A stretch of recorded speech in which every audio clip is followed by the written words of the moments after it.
Halo Sobat Baku Hantam, China sepertinya tak mau dianggap hanya pelangak pelongo. Berita terbarunya, Tiongkok dan Belarus memulai latihan militer gabungan bersama hanya beberapa mil dari perbatasan rumahnya Lewandowski, Polandia yang merupakan anggota ormas terkuat di dunia yaitu NATO. NATO saja mengadakan latihan perang besar-besaran, kini giliran sekutu-sekutunya Vladimir Putin al-Moskowi dong yang mulai turun gunung.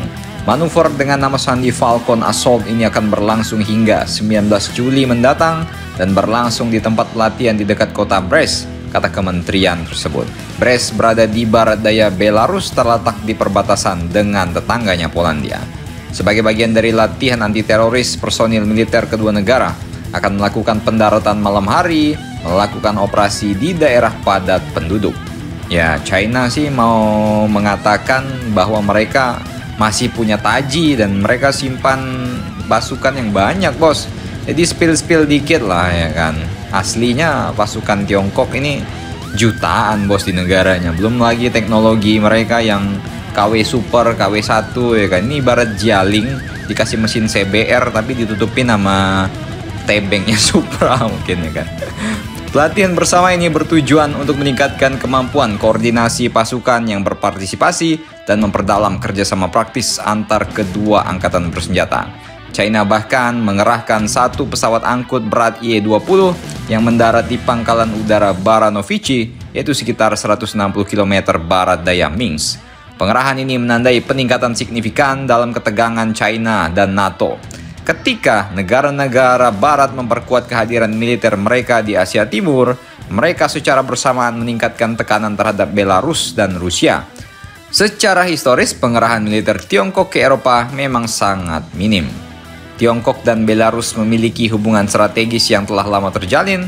Ikatan ini semakin diperkuat dengan kedatangan Menteri Pertahanan Tiongkok Lee Sang-fu atau yang biasa dipanggil Aseng Ortega di Belarus pada tanggal 16 Agustus untuk kunjungan resmi 3 hari yang bertujuan meningkatkan kerjasama militer Belarus dan Tiongkok.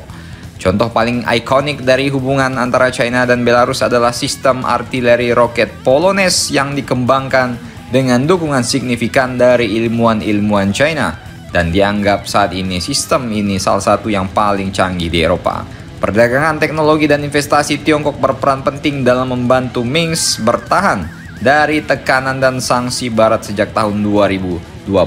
Ada spekulasi bahwa latihan di Belarus bisa menjadi latihan pertama yang melibatkan pasukan Tiongkok.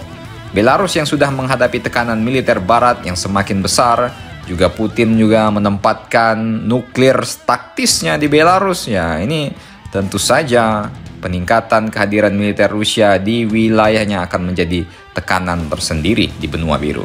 Dimulainya latihan ini bertepatan dengan kritik yang belum pernah terjadi sebelumnya dari Kementerian Luar Negeri China terhadap NATO. China menuduh aliansi Barat ini membawa resiko keamanan yang sangat tinggi di kawasan, ya khususnya di Asia Pasifik, di mana raja terakhirnya adalah Ko Xi Jinping. Ko Wuling ko ya kan? Wuling Almas boleh ya kan? Jadi bagaimana menurut kalian mengenai berita ini? Silahkan komentar dan baku hantam kalian di samping soto babi langganan Xi Jinping di Wuhan.